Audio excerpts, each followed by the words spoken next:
Hey, board gamers, BJ from Board Game Gumbo here, back with another episode of Gumbo Live. It's episode number 73, presented by our friends at Game Toppers LLC. Gumbo Live is the #1 Facebook Live talk show dedicated to board gaming. Our special guests tonight, Spencer and Lara Williams of Married with Board Games. You remember them from the Dice Tower. They've got a new thing called the Lighten Up Initiative, and we're going to be talking about it tonight.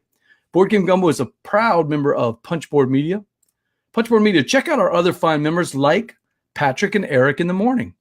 If you like morning shows, those zoo-type shows on the radio, Patrick and Eric will wake you up with game news, opinions, and friendly banter. You can find it each month on the What Did You Play This Week podcast feed. Punchboard Media, where we all bring something to the table. Hey, hit us up on social media tonight on Twitter @BoardGameGumbo or on Facebook.com/BoardGameGumbo, and we will be looking for your questions in the chat tonight.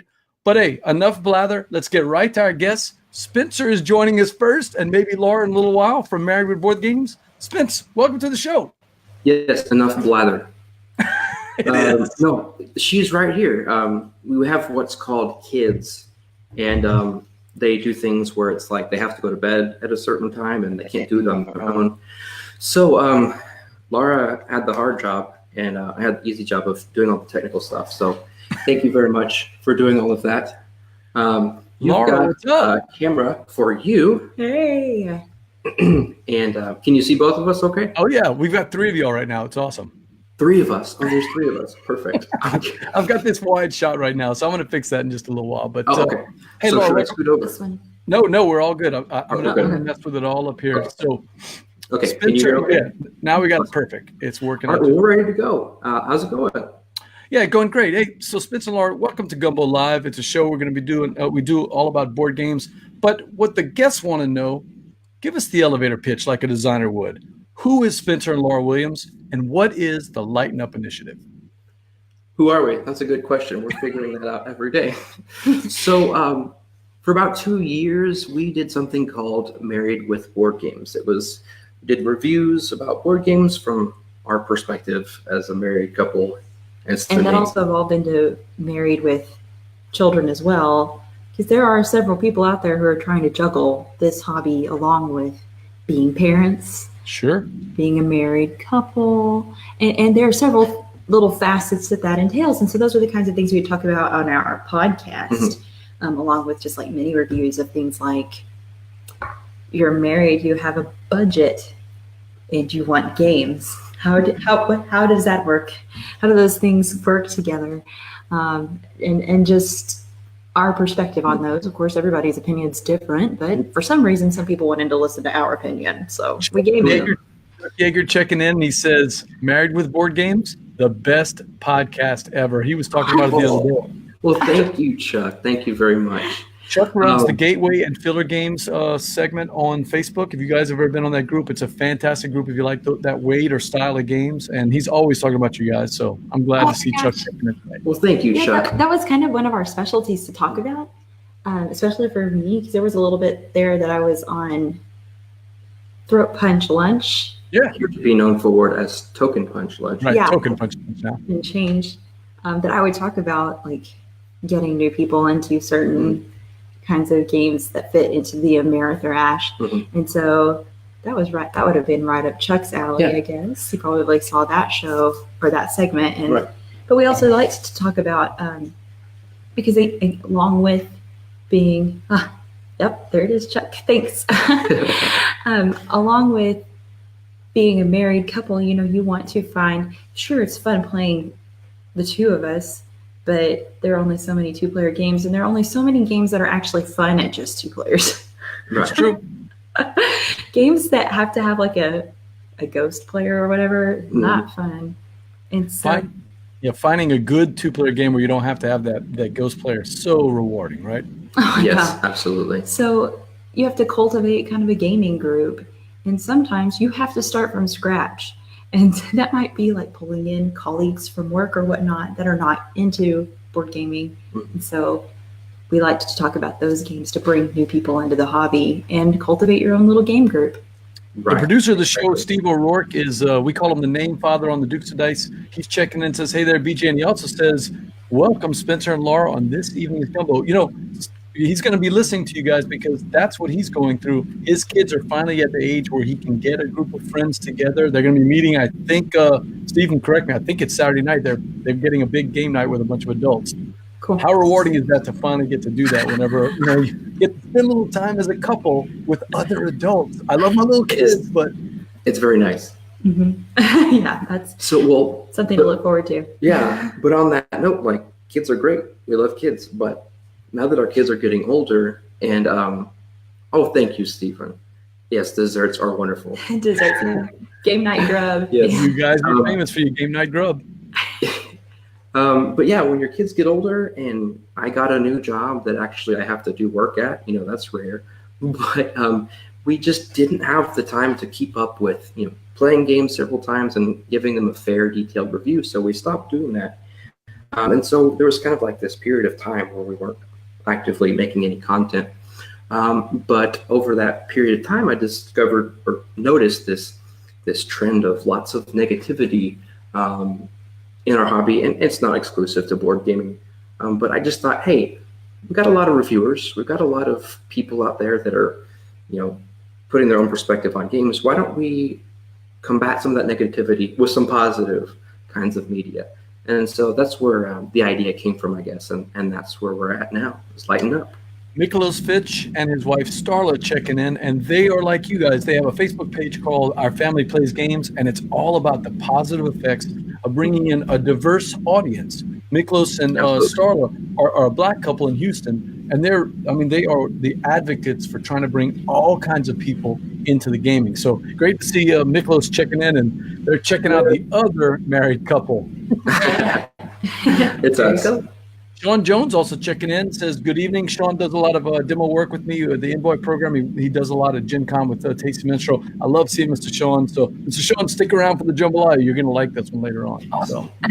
And Steve's got a good one cooked up for you guys. So I hope you have your thinking caps on tonight, Spence and Laura. It should be a good one. So why you talked about the toxic culture that we can find in certain corners of board gaming. And like you said, it's in all hobbies. It's wherever the internet is, you get. It seems like you get that. But why is being positive important to you guys?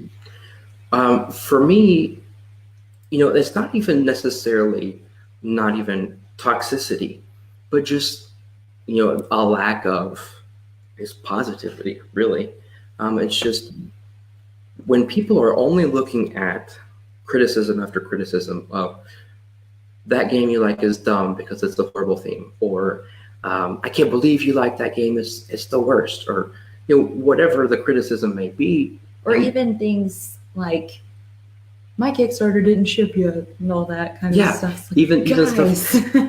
You're gonna get your product. I mean, why can't we just be grateful it's coming? Mm-hmm. Just be grateful. And seriously, this is the golden age of board gaming. What a great time to be in this hobby. So what is there to be upset about? It's the golden age. And speaking of golden people, how about Mark Street checking in? Hey, all kinds of good bosses. Man, love to see Mark checking in. Haven't heard from you in a while, Mark. Yeah, he is the definition of golden. Yeah. That guy has always just got the smile on his face, and you know, all about positive. Hey, look, we're not trying to downplay that there aren't problems in society or even problems in board gaming. I know that's not what you're talking about. No. We're talking about when it comes to gaming itself, we should recognize we're in the golden age right now, and we should enjoy the ride. Exactly. And no, it's not this to downplay anybody's, you know, any legitimate problems, right? Yeah. There are issues that need to be addressed, and especially like, you know, whatever it is, toxic masculinity or whatever you want to call it. Yeah. I was like, where are you going with this? you lagged in the middle of your word. Oh, well, I do that quite often in life, actually. But no, there are serious issues, and those shouldn't be taken lightly, but mainly just from a perspective kind of thing that, you know, let's do our own part to enjoy the hobby for what it is, which is an avenue to have fun, not be so focused on the little nitpicky things that might cause you or I to either disagree on something, or even for me to like say, man, well, kind of like you mentioned, in the Kickstarter realm, I joked about this in one of my videos, Fireball Island. How many people in the comment section on the Kickstarter page were complaining about the thickness of the box? Right. And it's good quality. Nothing's come out. There are no holes in it, so it's fine. But if we're to that point where we're finding any little thing to legitimately complain about, then maybe we should, reevaluate why we're in this to begin with. Which is, at least for us, or speaking for myself, is to enjoy games for what they are in the presence of different people. Yeah, I'll tell you it just takes a second for me to read the Kickstarter comments on just about any project, and I feel for the people on the other side of those. For the most part, I've got good friends in the industry, Chris Kirkman with Dice Hate Me, or Alex Goldsmith with Gray Fox Games. I know these are real people, and they're trying to do the best job they can. And then you get these keyboard warriors who are just typing the most horrible vitriol because nobody knows them. The anonymity just gives them the belt buckle to say whatever they want to say. And I mean, do you really have to complain about the size of the miniature? Just I don't know. That look, there are absolute issues that we need to bring up and that we need to look out for each other. Making sure that people have a safe place to play, making sure that people feel welcome around the game table. Heck, that's what Punchboard Media is all about. Mm-hmm. But let's not be such consumerists that we're going to complain about everything, right? Exactly. Well, and not consumerist, but also don't, whatever the phrase is, we're like, kill somebody's buzz. There's a better. Oh, don't yuck someone else's yum. Or don't be a Debbie Downer, man. Yeah, let somebody enjoy their game. You enjoy your game. Right. No, and I think the biggest thing that you said is that it's that feeling. And look, I'm a board game reviewer, probably more positive than most people because I have a stressful job. And so on Wednesday night, if somebody brings out a game, it's pretty tough for me not to enjoy that rather than doing what I do at work, which I love. I love my job at work. But at game night, I don't want to think about work. I want to play a game, right?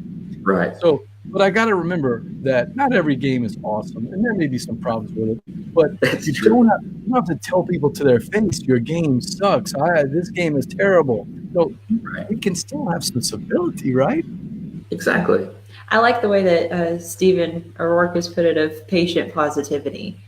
That instead of just going off that first instinct. I mean, it's just like we've been told growing up. Instead of going off your gut instinct, let's think things through first before we actually act upon our emotions. And then I think we would see more people being like, oh yeah, this is actually kind of okay. Speaking of positive, before the show, I got to hear it's your daughter. I heard walking around there. You heard our 2-year-old Jane. We also have a 6. She just turned 6 on Sunday. Her name is Emma. But yeah, Jane is very vocal. Have y'all gotten a chance to play any games with your kids yet?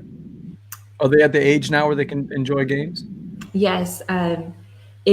If you can check out our Lighten Up page, we've got a great unboxing video of Emma unboxing what's Ghost Fighting Treasure Hunt. Ghost Fighting Treasure. I didn't see that one yet. Yes, I saw the boxing date night thing. That looked a little. That was so much fun. Yeah, that was a date night, a date. Marshmallow guns and all that. That was pretty cool. Yeah. I didn't see the one with Emma. So y'all did a little unboxing of Ghost Fighter? Yes, and Jane helped. Well, it's amazing what will happen when you just give a kid a new game and just see what happens. And that's what we did. I just said, Emma, we're going to videotape. What is this, the 90s? We're going to record you opening this box. Just tell me about what you see. And that's what she did. And he literally just said, tell us about what's in here and hit record. And she would do awesome. I got to see. Chuck says for 6-year-olds, he loves to recommend My First Stone Age. Have y'all played that one yet? We haven't. And we tend to push Emma a little beyond what the recommended age range is, just because we're gamer parents. My First Stone Age would probably be fine. Yeah. Her newest acquisition was My Little Scythe. Ooh. Nice choice. Oh my goodness. Yes. I had no idea when we opened that up. Do you have pie fights? Right. Instead of popularity, it's friendship points. Have you told Spencer the story behind the game, how it came to be? Yeah, we've looked all into it, and it's a very fascinating story. It's awesome to. That is so incredible that that man was able to make that, Yeah. and that He did it for his daughter. It was great. it's just the kind of story that we really like too. That whole thing of doing it for your daughter, Right. And that was just so awesome, and so we were really excited about that. I do a lot of demos at cons, and I'll tell you that my little scythe goes over, even with adults. I mean, they see it at first, especially people that aren't into, dudes on a map or area control or fighting games. And then they see this cute little game with all these cute little monsters, and you what are they? Are they? They're animals. Animals, yeah. They're the animals that your person the has scythe for factions. scythe, Yeah. their animal now actually has the I can't remember what they're called now. Seekers. Seekers. That's it. And they've got the pipe fighting and the gems and the hearts and all that, and you could just see the couples just react to it, and they have a blast playing it. And as you know, it's a simplified version of Scythe. It's still got the actions, and it's still got the the movement and the tunnels and everything. It feels like Scythe a little bit, It does. But and that's one of the difficult things with kids games is finding one that is fulfilling both for the kids and the parents. And not that you have to sit there and, come on, when's this going to be over? Which, I mean, sure, we do it for the kids, for them to have fun, but it's definitely rewarding to find one that you can all legitimately enjoy. For the littlest ones, I do tell people that you can't go wrong with the yellow boxes. All the Hobby games that we've bought, every single one of them, and I guess we own 4 or 5 of them now. Every one of them has been great, and the kids just love to play with those little games. But so far, my littlest, what is the name of it? My first orchard, I think, is the favorite so far out of all of them. First orchard. It's one where it's got a crow, and you have all the different little fruits, and you roll this big chunky dice.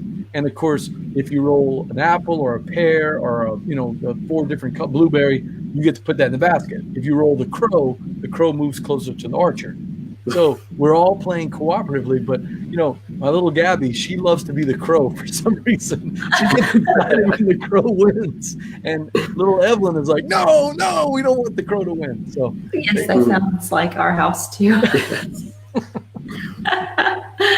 That's great. I'm gonna have to remember that one. Check my birthday's in June. I think it's called my first orchard. That sounds right. My first orchard, because I've looked at it. Yeah. And then the Hungry Bear one is another one that we'd like to play. So if you ever see that one, but there's so many different ones. I mean, the yellow boxes, as far as I can tell, there are no bad ones. They all seem to be good. So those hobby from our side of things. That's right. Chuck says, what about fabled fruit? If you house rule it, he says it's awesome for kids. Interesting. Oh, Mark, saying goodbye to Mark. Sorry about that. See you later, Mark. Bye, Mark. Bye. Thanks for saying hello. So back to Chuck. With house rules, fabled fruit is awesome for kids. I have not tried fabled fruit. I don't know if you guys, it's one of those freedom and freeze games. Of course it is. Yeah, exactly. With the Fs. Chuck, none of us have played. Oops. Oh, wait, that's right. We'd keep going because he said sometimes where he's at, it freezes up. Okay. There he is. If it does freeze up, I'll be right back. Yep. He's back. Okay, good. Sorry about that. Sometimes we get a little server burp down here in the swamp. So the alligators aren't pedaling fast enough to keep the electricity going. So we'll just have to. So tell me, what's next for your Lighten Up Initiative YouTube page? Steve has been sharing the link to the YouTube page. So thanks, Steve. So quite frankly, don't get around to creating as much as I'd like. And to just kind of clear things up, Lara was a major part of Married with Board Games, and she still is extremely supportive of where we're going with Lighten Up.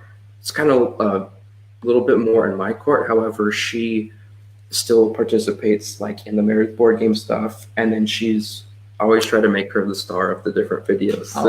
Because she's so good. Lara, you're a tree, and you're an amazing tree in one of the last videos. Thank you. I even did my own costuming for that. I have to tell you, so we filmed that out on some land behind my parents' house, up here in North Texas. And That's just that's a like mesquite tree grove out there. I recognize it. I go to a little place you might not know. It's called Ponder, right outside of Denton, Texas. I don't know if you is that. I guess you know where Denton, Texas is. Yeah, that sounds familiar. We're 40 over in minutes Garland right now. Oh, so. you're in Garland. Okay, yeah.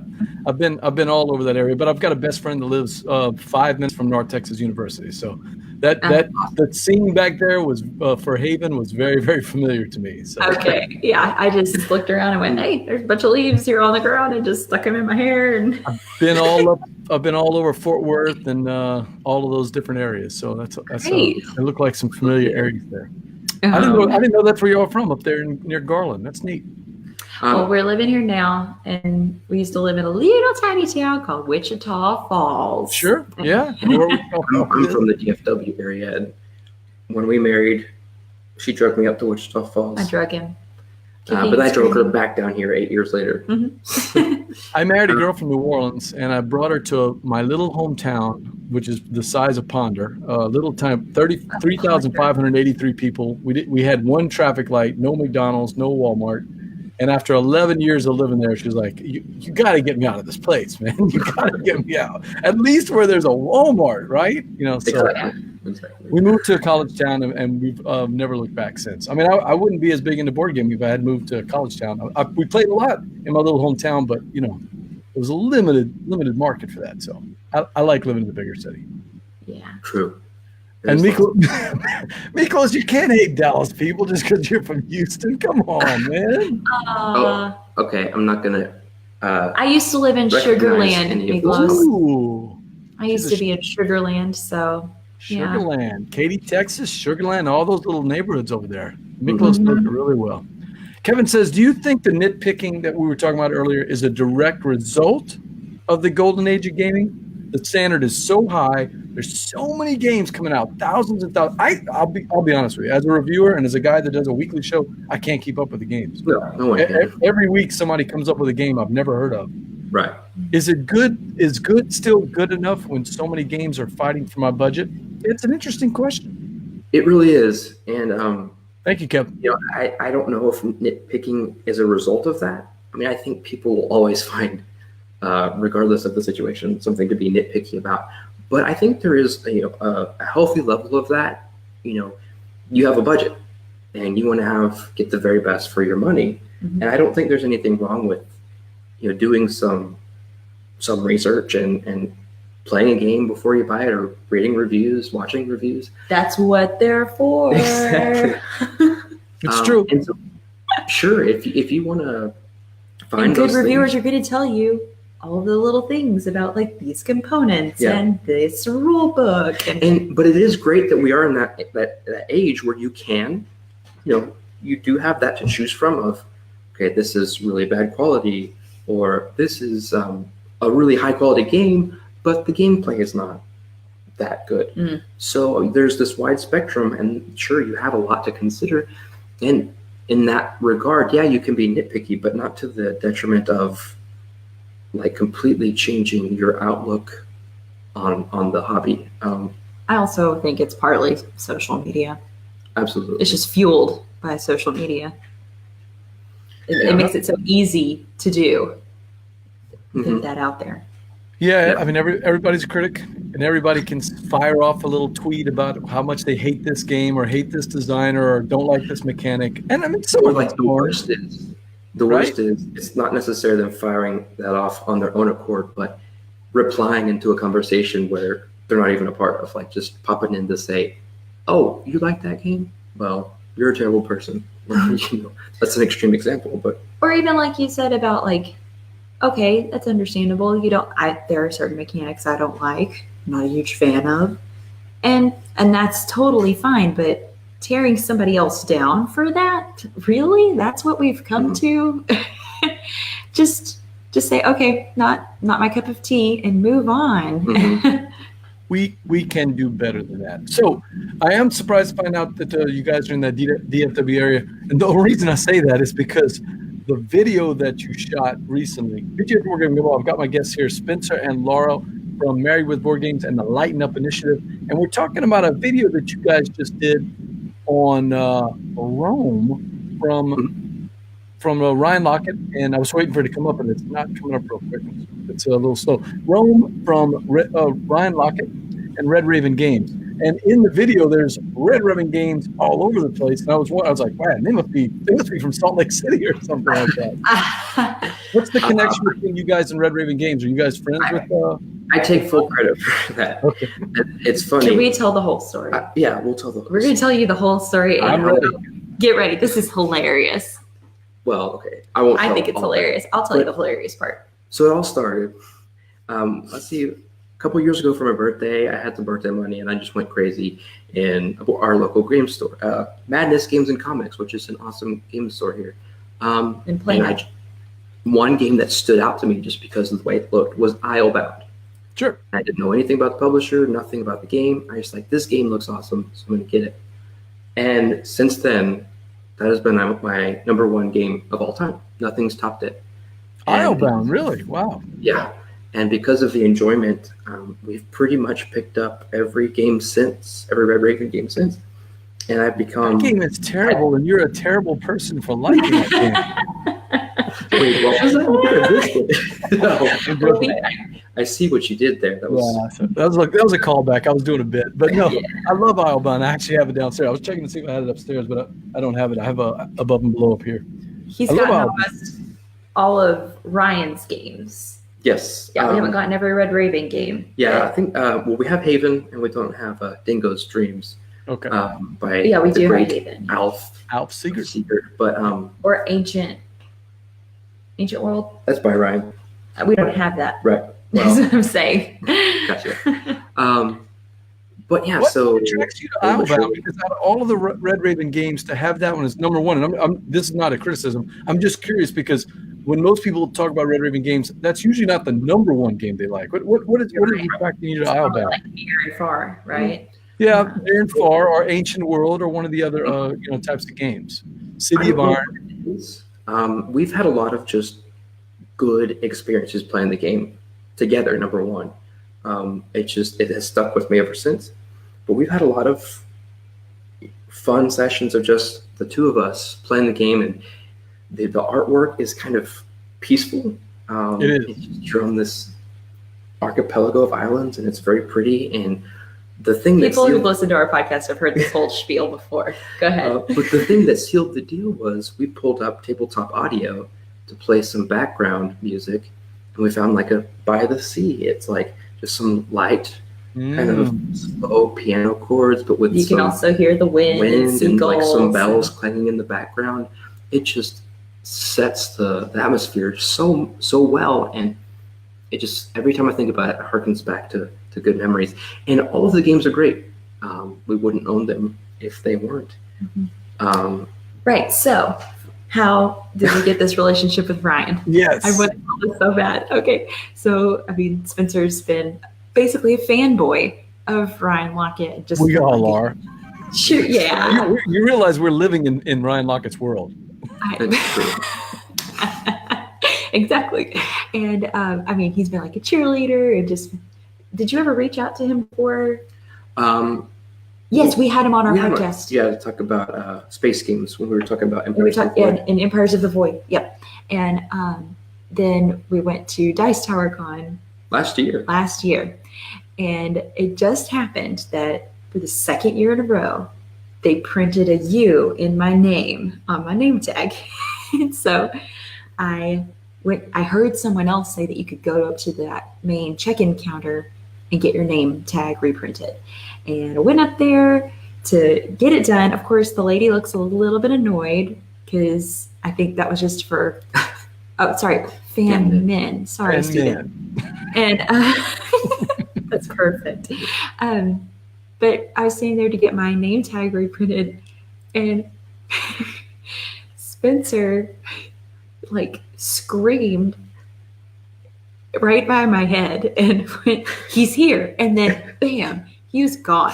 He just ran, and Ryan was checking in at a little ways down from me. He apparently heard him say, "Yeah, I'm Ryan Lockett here to check in," and looked at him. And Spencer bolted over there and started talking to him. And we had already interviewed him once for our podcast, and now we were meeting him in person for the first time. And bless his heart, Ryan had just gotten to the hotel after flying in from Salt Lake City. And somehow we were just about to leave for dinner, and we mentioned, well, we're headed to dinner. And he said, cool, mind if I tag along? And we went, no problem. And Spencer's like, cool, right? Yeah, that'd be great. I mean, literally that that stereotypical thing you see like on TV shows when somebody's meeting a star. Sure. That was and we had to run up to our hotel room. We said, we've got to go up to the room real quick and drop some stuff off. We'll be back. And in the elevator, I'm literally going, you have got to calm down. You're not always aware of how you're behaving. You have to play it cool. People. You're going to embarrass me. He's just a guy. He's a very nice guy. Please calm down. Just a guy that designs games, does the art, does the rule books, does the box cover. Then it goes, I want my minis to look a certain way. I'll learn how to sculpt. And sculpts his own minis. Like, what? Who does that? Ryan Lockett does it. Ryan Lockett. So to just spare you the several different paths our relationship has taken since that moment when we ate dinner, you could pretty much say we've been best friends. There it is. Y'all are best buds. And that's the Ryan Lockett story. Speaking of best friends, Chuck wants to know, y'all two are lucky. He always talks about his wife doesn't like playing games. So he plays a lot with his daughters, but he doesn't get to play a lot of games with his wife. She only likes certain types of games. Did you guys like games before y'all met, or was this something y'all developed after getting together? Well, I think like for both of us, it kind of grew together. I've always played games. And then in college, I started, basically what it became was, I just want to find the weirdest games, because I became known as this guy that had the weird board games that weren't at Walmart. And I didn't really care about how good they are. I just was looking for based on theme and whatnot. That's how you end up with games like In a Pickle. That's a target. That's how you end up with games called War on Terror. But I don't want to yuck someone else's yum. Right. We're positive tonight, Laura. Yes. But anyway, but when we got married, I had a little bit of a collection, but it just became something that we enjoyed doing. And Laura will be the first to say that she's not to the fanatic level about board games that I am, but I don't want to speak for you. You enjoy playing games, right? Mm-hmm. Yeah. And so you did a podcast about board games for 2 years. I don't want to speak for everyone. But yes, he's right. I'm not constantly on BGG. Mm-hmm. Partly because that website annoys me. It's 2019, guys. Come on. But true story. When I got, I played games all my life. When I got into European style games back around 07 or 08, I actually signed up for a BGG account. I can't remember the password anymore.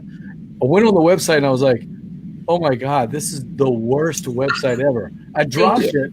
Wait. I came back 4 or 5 years ago. I guess I want to say around 11 or 12 or 13. And I went back in and I signed up and I learned. Now that I know the website, it's like family, We have Ward. You might not like your Uncle George, but you hang out with him once or twice. I've gotten used to BGG. I know they're trying to change it, but I've gotten used to it. I know how to work it now. So yeah, that's true. Boy, 2008 was not a great year for BGG. I just didn't like that thing. Man, not a good website at all. But yeah, to finish out that question, it just became this process of me obsessively hoarding games. And me going, we don't need this many games. Let's enjoy what we have. And now we end up with like 130 something games. But yeah, over the years, it's just kind of like, hey, I really like this game. We like this game together. You like that game. Mm-hmm. So how do we, be fair about what we keep, what we get rid of? And that's basically where we're at now. We've got majority of games that we both enjoy. But we both have games that one or the other enjoys more than the other. Mm-hmm. The name says we're on BGG hard now. He's right, and we meet the best people there. A lot of the people that come on the chat show are people that I've met over the years with BGG. So, Laura, Cool. you just got to get used to it. And you gotta I guess I need to spend more time on there, but again, like I'll I got stuff going on, guys. So tell us about this Rome game. I am. But now we've got two Spencers. You can never have too many Spencers, right, Lara? If I keep pressing buttons, Steve, we're going to end up like multiplying the Williams all over the website. All right. So while we've got the big Spencer in front of all the board games, tell us a little bit more about Rome. I am curious about this game. Can I tell you something honestly? Sure. On our little Gumbo chat today, somebody posts your video, and I went hard pass. And I am a Ryan Lockett fanboy. But you sell me on this game. What's to like about Rome? Well, I guess it's not really my job to sell you on it. But I feel I'll like it's in the same vein as Megaland. How do you feel about Megaland? I haven't played Megaland yet. I've seen it at Target a million times. One of the guys owns it in the Gumbo. I just haven't played it yet. Okay. So it's probably... it's going to be a good gateway game. Yeah. Okay. So the premise is it's set in the world of Islebound and Above and Below and Near and Far and City Fire. Same, yeah. Ours, and it's got those characters are on the cards. Yeah. Oh yeah. So I've got a solo shot here, and you can recognize, the frog people and all the different art. Vera's in there, Shardling, yeah.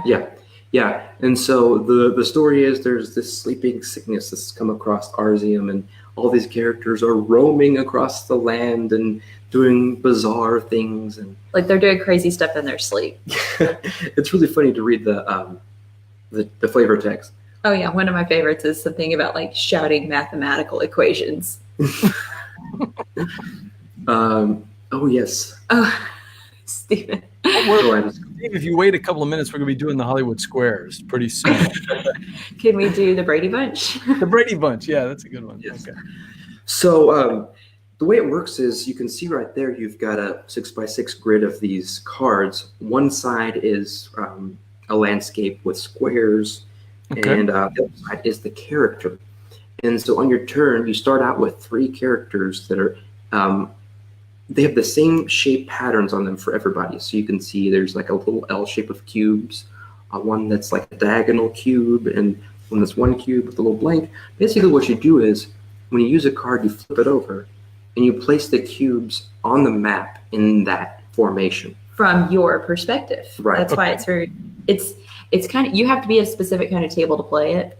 That, or you just need to like sit, kind of angle it a little bit, because you do want to try to be as straight on with your perspective from where you're sitting as you can.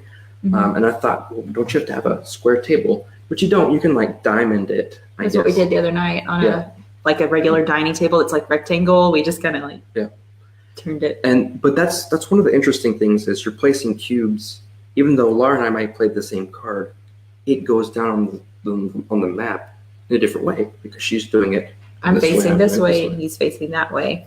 Oh, okay, so you know who's playing what on which part of the cards. That's how you tell with the cards. Yeah, because everybody has their own colored cubes of their color.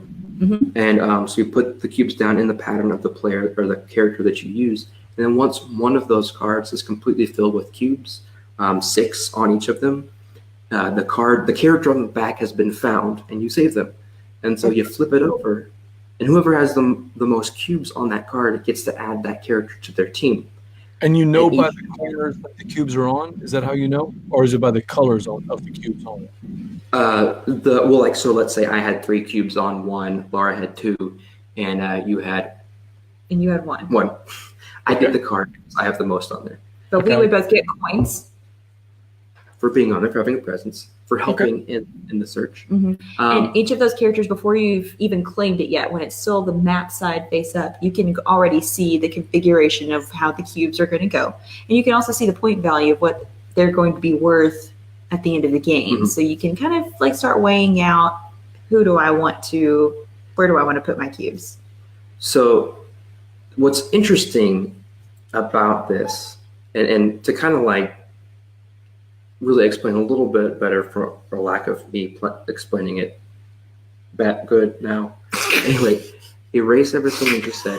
each new character you get has a different cube formation, and so they're going to help you place cubes out on the map better coverage than the ones you start with. So it's kind of like a tableau building kind of thing, to where you can make your character, your search party better by adding different characters. But what's interesting is, initially you're just like, okay, this is just an area control game. I just want to have the most cubes on this card. But when you throw in that element of the different perspectives, if you're not paying there you attention, go. Now you can see the cube placement better. Yeah. Mm-hmm.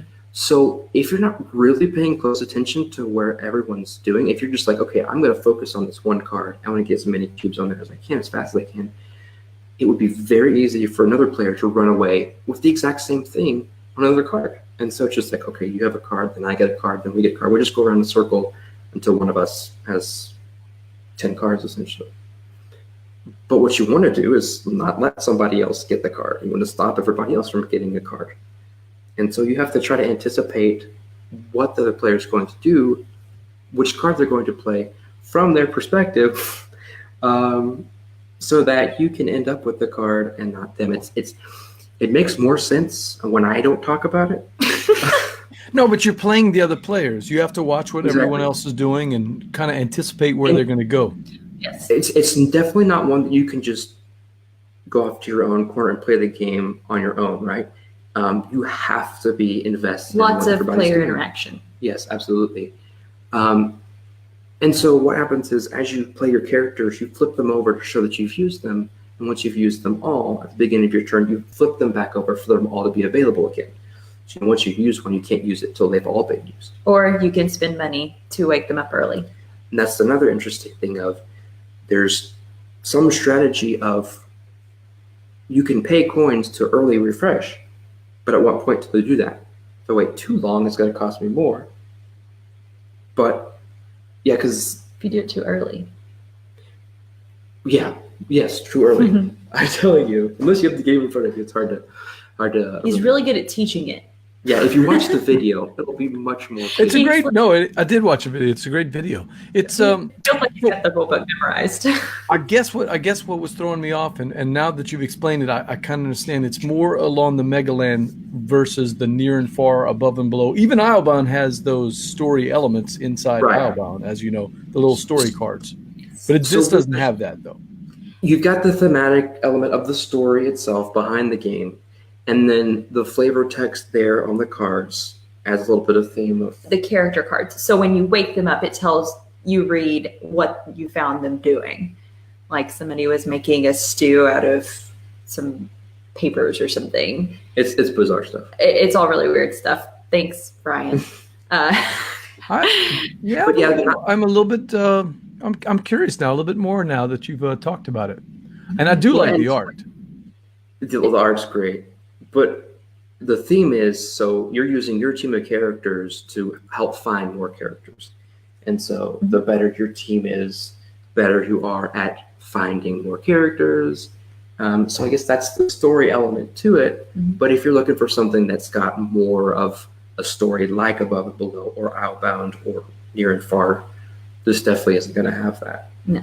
Yeah, that's. I don't think that was the aim on this one. No. But, It wasn't the intent, and it's a great filler. I mean, it took us maybe 20 minutes to play. mhm.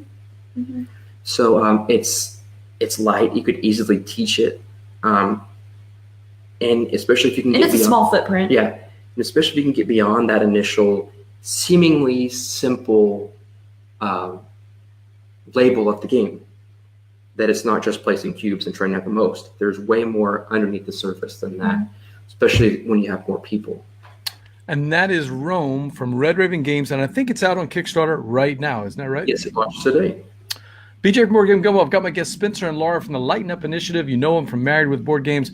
There's a game that I got to play last night and a couple of times. It's a review copy, I'll tell you, from Jamie Stegmeyer, Stonemeyer Games. Are you guys fans of viticulture? Yes. Oh, we're huge fans.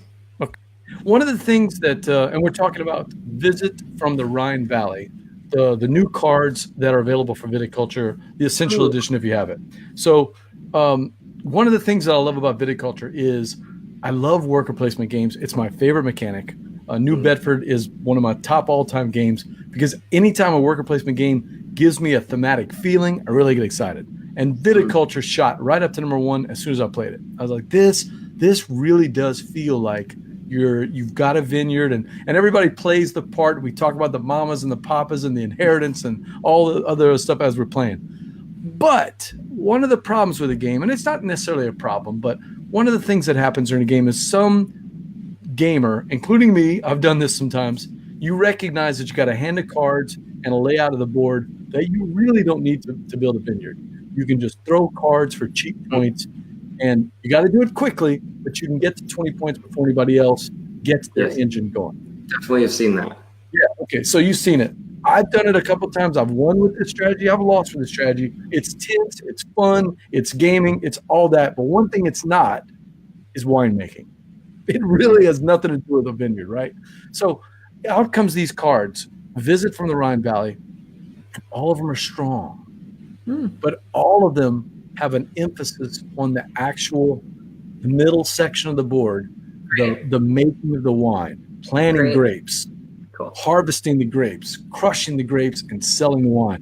All of these are a little bit overpowered to help you do all of those, get your engine going. I'm going to tell you, the game takes about the same amount of time, but the first 3 or 4 rounds, everybody's stuck at 0 or 1 or 2 points. No one's moving because everybody's building that engine slowly. The last 2 rounds, though, when I played last night on the Twitch stream at iHeart Board Games, and Jesse just waited till the end. He had his engine revving so much. I think he scored like 14 or 15 points in the last 2 rounds. I mean, just what? Oh, he's just got bubble. We call them bubbles. Little grapes all over the place, wine all over the other side, and scoring 10 points. Like bubbles. Yeah, they're cute. Those little bubbles, man. I love everything about Viticulture. I love the art in the board game. I love the way it plays. Does that sound interesting to you guys? Visit from the Rhine? Yeah, when it was announced, just the premise behind it, especially the way that you more eloquently explain, it sounded really neat, and I've looked at it a couple times in the store.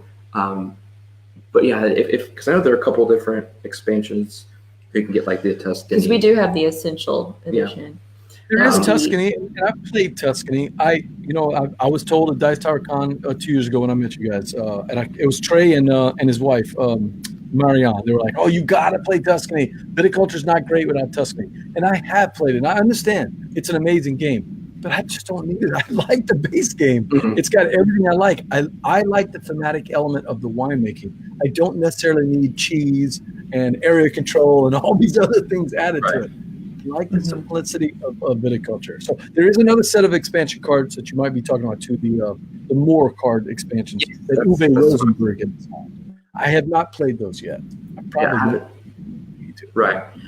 But like you said, like the game itself is good as it is. So we didn't really feel the need to seek out an expansion. But when I heard about this one, this sounded very intriguing.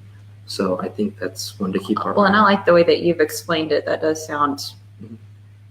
Because I'll admit, like, I haven't been super excited to play it again because of that experience of a player didn't do anything on this board. He was just playing the cards. It's like, you're not even playing the game. You're not even making wine.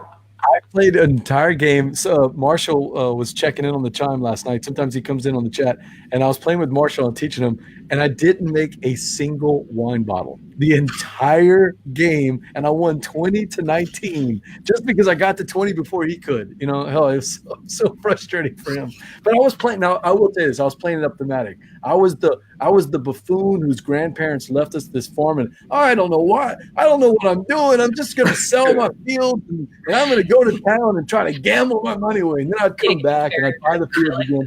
And I'm doing all these for 1 point apiece, and then I'm throwing cards away. It was actually fun. I'm not criticizing anybody that uses that strategy. I'm saying that if you like the engine building, winemaking, thematic experience of Viticulture, and you find it a little bit lacking the way it is, Rhine Valley's the expansion to get. Cool. Awesome. Well, thanks for the recommendation. There's Kirk checking in from the other side of the world. Love Viticulture and want to add Rhine Valley. The only problem is I forgot to tell Melissa and Jesse from iHeart Board Games. So we had all these Italian wines, and Melissa's like, "I've got some Chianti. I've got a Toscani." I said, "Do you have any Riesling?" And she's like, "Riesling? I said, yeah, it's the Rhine Valley, Melissa. We're visiting the Rhine Valley. They're coming to see us. So anyway. Yeah, I don't know anything about wine, so. Well, she had Italian wines, and we had no German wines. So anyway, that was worse. So, Yeah. and that is Chianti sitting on the table, and it's like, oh, I have some wine tasting with the game. And I told her, Melissa, viticulture is an Italian. It's an Italian wine. So the game is all about wine in Italy. So you guys have played a game that we are interested in the Gumbo. BJ from Morgan Gumbo. I've got my guests Lara and Spencer Williams, and I'm trying to find the picture. My buddy Dustin loves these kind of games where you got some tacticalness, you got some strategy, and surprisingly, it's a Martin Wallace game. We're talking about Wildlands. Tell me about Wildlands. Oh man, it's funny because like that's the thing I said. It's like all this stuff has Martin Wallace, and then Lara said, "Who's that?" Well, no. Like, what does that mean? Like, why is that a thing? Like, why is that a big deal? Martin Wallace. If you think of the train games, or the crazy zombie game he had last year, Australia, which was. That's right. Yes. Yeah. With Cthulhu too. And every once in a while, he likes to dabble in Cthulhu games. So it's not that. In fact, Nanty Narking. If you haven't played Nanty Narking, I'm going to tell you, man. I forgot. It's a remake of a game he made earlier. They just couldn't keep the license, so they did this old London one. Boy, it is just a phenomenal experience, man. I got to give props to Martin Wallace. When he does a good game, it's really good. Well, see, we reviewed London and the newest edition from Osprey, and it was great. And we've heard a lot of people, or some people, say that they didn't like it because like you're getting poverty and whatnot for poverty, or like you're profiting off of other people's plight. Yeah. But the game itself was really neat, and one of the things that I really liked, and I think Lara liked, was the multi-use cards. You use them for different things. And that's what he does with Wildlands. And so really the idea is there are different factions. The base game comes with 4, and you're all warring over control of these shards, essentially. Each faction has their own shards dispersed throughout the board. And so you're fighting your way to get to the shards. Because first player to 5 shards, or the first player to kill 5 people, or a mixture of both. So yeah, it's the first to 5 points, and you can get points either by getting shards or not. Well, it's a combination of both too, right? Yeah, you could do all or the other, or a combination. And so those cards being multi-use, that it's so cool. Like you can use these which is a great strategy, to defend yourself from somebody else's attack. Well, there's also another icon on there that was going to let you attack on your turn, and now you're having to give it up to defend yourself, or you're going to take the wound. It's your choice. Oh. Yeah. And even just putting the shards out on the board, you get dealt these number cards, and you have 10 in your hand. You select 5 to keep, and that's where your players are going to start on the board, kind of in secret. You pass the other 5 to the next player, and that's where their shards are going on the board, and you're going to get 5 from another player next to you. Just that from the beginning, I was like, this is the coolest setup ever. It is, because you have control over where the next person's shards are going, so you know where they're going to be. And where your players are going to be. Right. But you have to strike the right balance of, okay, if I put all of my characters in a good spot, well, where is that going to be leaving their shards? Is it going to make it easier? Do I want to do one spot, or do I want to spread them out? Yeah. So just from the very beginning. So this is the system. I did hear Wildlands is the system that he just announced they're doing Judge Dredd, I think, for the same system. So, yes, we're going to see more and more factions for this game, basically? So actually, there are already 2 factions out right now. There's the Unquiet Dead, a zombie faction. Oh, okay, yeah. Then there's one called the Adventuring Party, which is more like a traditional D&D style party. But what's cool is, I wouldn't necessarily say that these factions are asymmetrical, because when it comes down to the rule set, they're all the same. You play the same way, but the makeup of the different decks, they're thematic though. Are thematic. Like it's not like Root or Tsukiyumi where each faction plays completely differently. No. It's more like Sight, where they have maybe different things on their board, but you still kind of play the same way. Even more, even less so, like even more the same, but just the makeup of the decks are different. I was just going to say there was one faction that had people that fly. Yeah, that's true. And there's only 2 of them. Mm-hmm. But everybody else, yeah, it's pretty much the same. So yeah, you don't have to learn new rules for each one. The newer factions that are added. The anti-narking remake Discworld. That's what it was. Yeah, it's Terry Pratchett's Discworld and Cornforth. That's the one that's been redone as an anti-narking. Okay. But the 2 new factions that have come after the game itself do have a little bit of a tweak, just because to be more thematic. Like the Zombies faction has 6 characters instead of the traditional 5, but the way you get them on the board is a little bit more difficult than everybody else. Or the Adventuring Party is better at stealing gems, and both of those factions you can use to play as almost like an AI player. Mm-hmm. So we could play a 3-player game with a third faction, with one of those. Lara said she hated those dummy factions, though. She didn't like it. We haven't played that yet. So I wouldn't necessarily go as far to say that it's a dummy faction, because of course the Zombies, right? Right. Yeah. So well, the Zombies and the Adventuring Party are both. I don't know if I would go as far as say that they're dummies, because again, we haven't played it. Just based on what I've read on the rules, we haven't played it that way. It seems more of this thing's going to do what it does as you reveal cards, right? And I guess that's a dummy player. Mm-hmm. I don't know. But not only are you fighting with each other, it throws in a third party for you to have to deal with. But it's really neat. It adds a lot of, because of the layout of the board, there's a lot of close quarters combat. Well, the board is 2-sided. 2-sided, yeah. And then we got they sent us another board too. Yeah, so there's really cool. There are 2 boards now, both double-sided. Mm-hmm. There are 4 factions in the box, and there are 2 expansions, 2 expansion factions, and it's great. And you have this combat, this running around picking up stuff and fighting each other, and it's all within like 30 minutes. Oh yeah. Because the point, it only goes up to 5. You need 5 points to win. Somebody's going to get it sooner or later. Mm-hmm. And those kind of games where it doesn't take that long to get that done. Wildlands, we're going to we won't have it this Wednesday, but next Wednesday he's bringing it to Gumbo Game Night. So I'm gonna, based on your recommendation, I'm going to try it. I'm willing to try it. Well, good. I would like to. I recommend be the Lawbringers. Oh, the faction.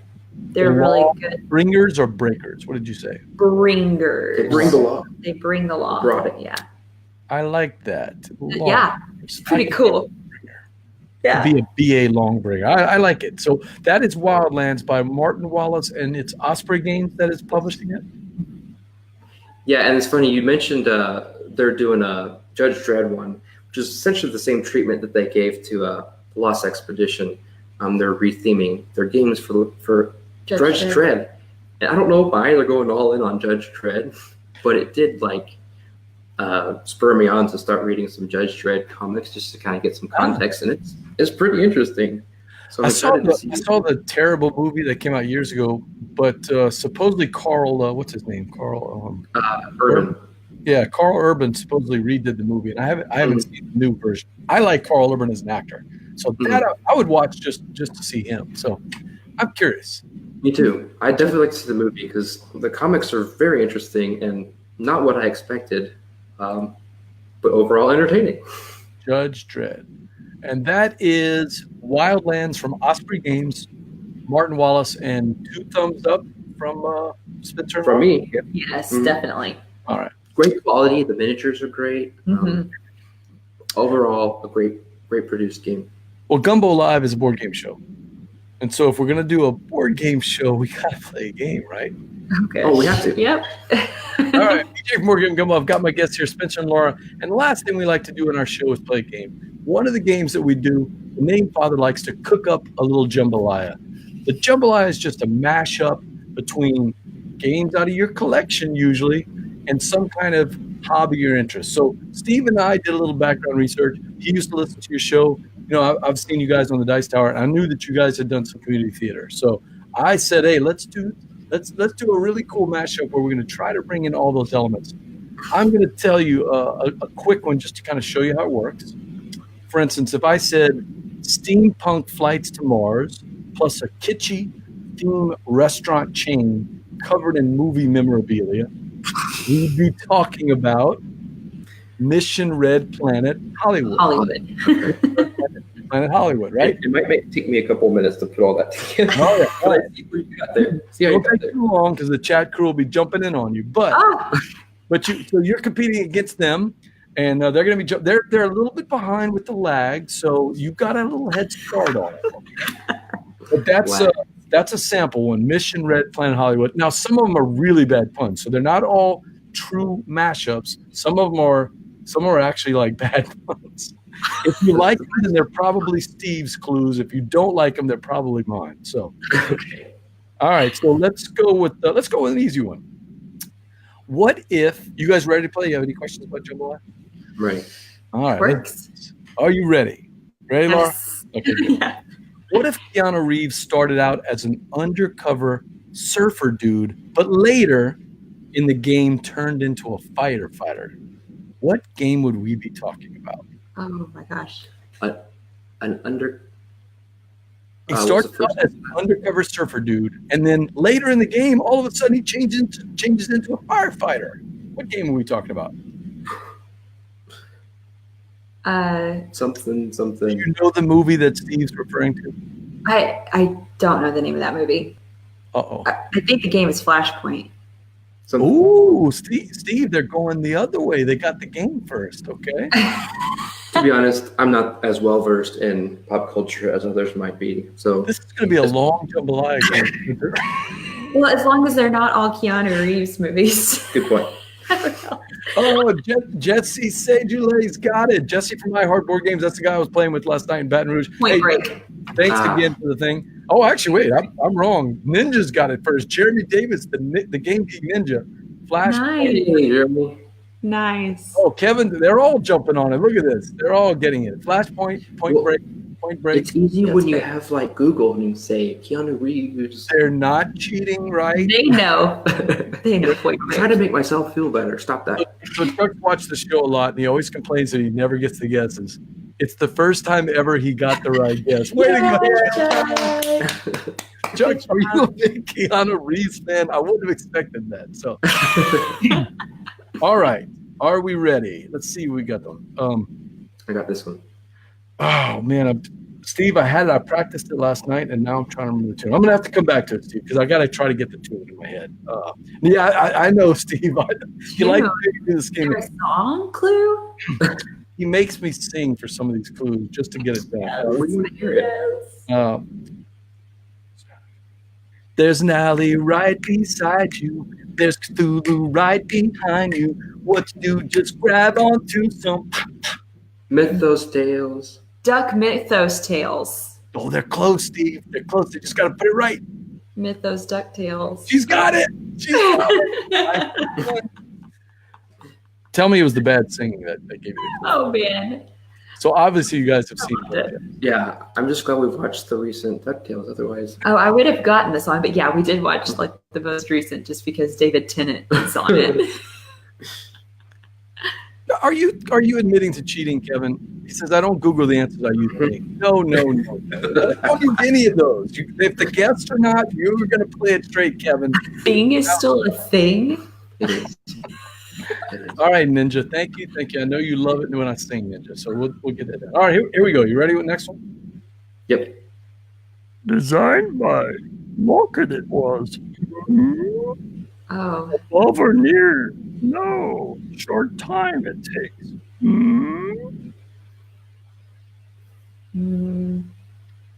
That's your clue. 8-Minute Empire Strikes Back. Oh, wow. 3-pointer. She's got it. Oh. You're supposed to be the Lockett fanboy. Well, I looked at the shelf first. Cheater. she has There's a Marshall checking in. machine when it comes to. Mythos DuckTales would be the bomb, Marshall. I would watch that show, Mythos DuckTales. Woo! Thank you, Kevin. Thank you. Are there lots of other people who've played Mythos Tales? Because it's so good. I have never played it. It's so good, and we did get to, It's interesting that you mentioned your friend Alex at Grey Fox. We ran into him at Dice Con last year and got to talk to him and tell him just love this. We loved it so much. Yeah. That's one of our favorites. Mythos Tales. You played it with Alex? No, We're just but talking about we ran into him on an elevator and went, oh my gosh, you're with Grey Fox. We love Mythos Tales. No, I haven't played it. I was so sad that I missed Dice Con last year. Man, I was so bad. But I'll be there. I'll be this year. I'll actually be demoing for Grey Fox this summer. Didn't we see you at was it BGG Con? Were you at BGG Con this year? Lag. He's in the swamp, remember? He's in the swamp. Yeah, I'm in the swamp. Here we go. Okay, you're back. All right. Are we ready? Yes. It's the swamp. It's the swamp. I apologize. It's Swampcast. All right, here we go. Here's the next one. Yes, I did see you guys at BGG Con, but I don't normally get to go to that one. Thanksgiving, we usually travel. So, unfortunately, that was my one and only time probably getting to go. But Dice Con, I'm going to be with Alex at Grey Fox Games this summer. So, if you guys make it, it'll be awesome. All right, here we go. Ready for the next loop? Mm-hmm.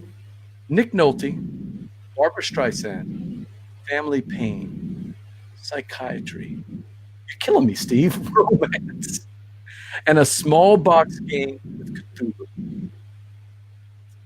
Nick Nolte, Barbara Streisand, Family Pain, Psychiatry, and Romance. All comes in a small box game with Cthulhu in it. What game are we talking about? Oh, What movie was that? I couldn't tell you any movie Barbara Streisand was in. Yeah, Chuck, I'm doing that on purpose. I was getting into the mood of just thinking. It wasn't lag. Barbara Streisand and Nick Nolte? Has she really requested that, Steve? I actually haven't heard her say that. You're stretching it, Steve. But we know there's one more to look forward to. There you go. All right. You're killing it. I am, but not this one. I don't know. I'm thinking it has to do with Tides of Madness, maybe? Ooh, Steve, she's synced up with you, man. She's got you. Wow. I forgot Tides about of that. Madness. That's right over there. I don't know the movie, though. Mr. Sean, I knew you'd get this one. Mr. Sean, he and I are about the same age. The Prince of Tides, Tides of Time. We will accept Tides of Time, but the one that we were really looking for was Laura's Tides of Madness because of the Cthulhu thing. Same game, Cthulhu. Well, I mean, they're basically the same game. The Tides of Madness. A little madness in there. Yeah, I haven't played Tides of Time, but I guess it doesn't have that whole tentacle madness thing. Yeah, so the regular Tides of Time is just a competition between the two of you, but with the Cthulhu one, you got to worry about the madness as you right. Going insane. As you do with any Cthulhu game. Yeah. It's got to be part of it. Yep. No, Steve, I didn't even see that. I don't know. You're making this up, Steve. I know you are. All right. So next clue. She used to have dessert recipe segments on her podcast, right? This is the perfect treat when you two are playing a great bag building game around the campfire. What are we talking about? You guys used to have dessert recipe segments on your podcast. What's the movie, though? Is there a movie? It doesn't have to be a movie. It does not have to be a movie. In fact, some of these are not movies. So. Is this a bag building? It's Orleans. no. Clank.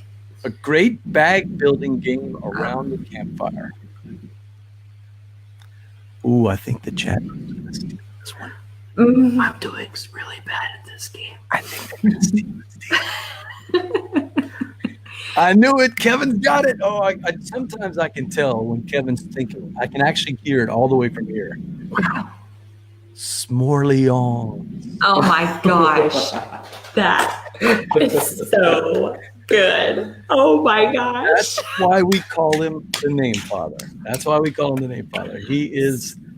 That was. You were right on Orleans. Yeah, that was worth all the time we spent here. So he had one where. So do you guys know Blue Peg, Pink Peg, also on the Dice Tower? Mm-hmm. So Patrick has cut it out now, but he used to always say, "I adore this game," right? And so when Rob and Christina were on, Steve had one that was Adore Leons. And it was just cracked us all up. Nice. So, what if Nice. Patrick really liked bag building games? What would he call the game? Adore Leon. So, yeah. Take a bow, Steve. Take a bow. Leon. Nice. Leon. All right, here we go. Ready? Yep. Elephants in India, but they use ice cream to make any pie better. Elephants in India and using Kerala mode. God, Steve, she's right on me. Wow. Hey, Mick, I don't want to. Mick, she's really putting you to shame, man. She's putting you to shame, Mick. Nicholas got some right, but boy, you were really on it, Laura. Wow. Thank you. By the way, if you haven't seen last week's episode, Nicholas and Starla were a hoot last week. Oh my gosh. They are the funniest people. I could listen to them all day. So they're really fun. If you ever get to meet them at a con, make sure you go up and meet them. So. Will do. All right, here we go. You ready? Mm-hmm. So Steve had a clue, but I changed it. So. Hello, Clarice. Do you like hidden movement games, Clarice? Say that again? You were too quiet. What do you see, Clarice? You still wake up sometimes, don't you? You wake up in the dark and you hear the scream of the Raxon hunters, Clarice.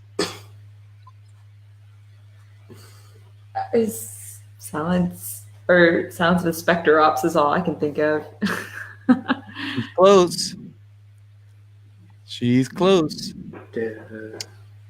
But you need to guess something. You haven't even guessed anything. I'll give you Spencer. I'll give you Steve's clue. Okay. Okay. Emerson Matsushi could easily update his hidden movement game into the world of Clarice Starling, Buffalo Bill, and the Not So Good Doctor. I like mine better. You still wake up sometimes, don't you, Clarice? Oh my goodness. You wake up in the dark and hear the scream of the Rexon hunters. You remind me of a guy that I did a scene with once. Who overacted badly? Really? It was a recreation scene for like a class at Austin College. It was a directing. I'm giving him time. Kevin's close. Kevin's close, but it's not it. It's not it. That's really close. I thought that was good. It's close. I thought that was good. I'll give you a hint, Spencer. They're not all mashups. Spectre Ops. Dead Winter. What is the No. good doctor's name? Spectre Ops. Clarice. No, she's the one Have who's you not seen Silence of the Lambs? No. Oh no! That's why it's hard. Do you know the character Hannibal? You know his last name? Yes. Like He eats people. Hannibal Lecter Ops. Lecter Ops. Did you know this whole time? Huh? Were you just trying to give me the chance? Good, you got it. That's it. Lecter Lecter Ops. Ops. There it is. What? No one in the chat got that before us? No, I'm kind of surprised. Now maybe they're there might be a little behind, so we'll see them start scrolling in just in case because they are behind. How about this one? Let's switch gears. Okay. A game, and hopefully you guys like superhero movies. Maybe. Yes. Absolutely. Okay.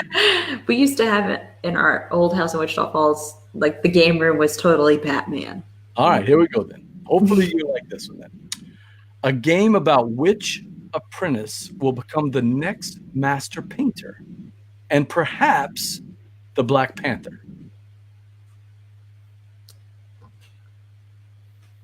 I'm trying to figure out how to word it correctly. Oh, what's that place called? I know. I'm trying to remember where they live. I'm totally blanking. Me on too. It. Oh, Kanagawa Kanda. Did you tell Spencer what I threw up on the screen? Well, I knew We knew Kanagawa. I you couldn't had think the of name. Wakanda. Oh, But is it kind of? Is that it? Kanagawa Oh, yeah. Kanda.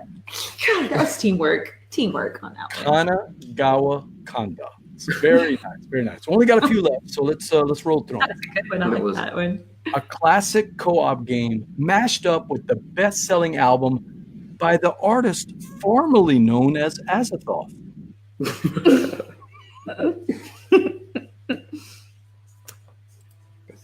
Purple Rain of Cthulhu. I don't know. You got it. Pandemic Purple Rain of Cthulhu. Pandemic. I didn't get that part. Yeah. Bye. Spencer's gone. He's quitting. He's quitting the game. All right, here we go. I don't know if I can see this one. Steve throws these clues and I can't do these. Shoot. Oh, singing? Is this a singing again? Yes, and I don't remember the song. I'm gonna have to play it, and you. Oh man. All right, let me type it in. I should have practiced it, and that is my bad. So I'm gonna while I type this in. Oh man. Oh, you're killing me, Steve. Shoot. Okay, so while we're waiting on that, how about this one? Social Deduction, Villagers in Peril, and Leonardo DiCaprio. What are we talking about?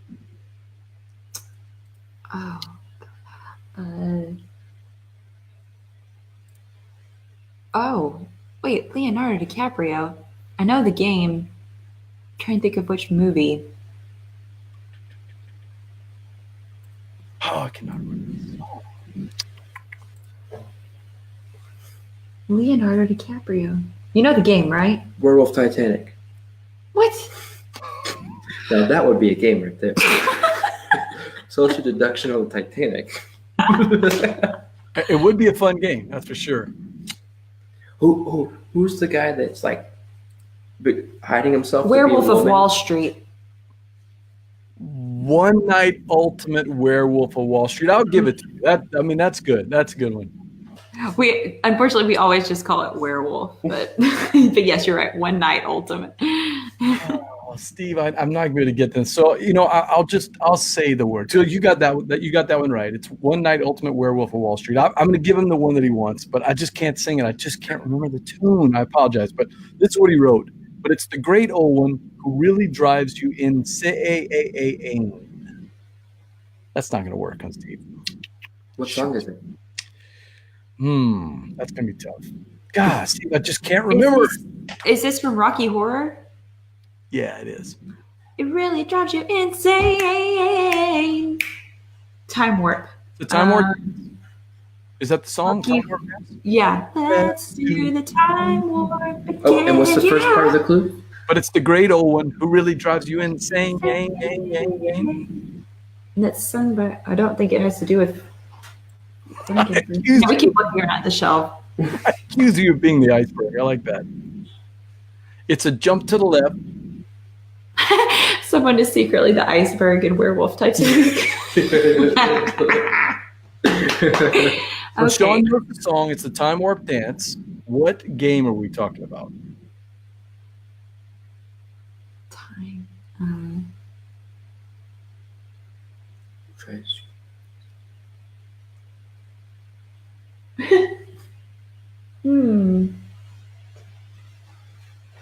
Well, I could feel a game with time. I'm not going to mess up my losing streak, so I'm going to leave this one to you.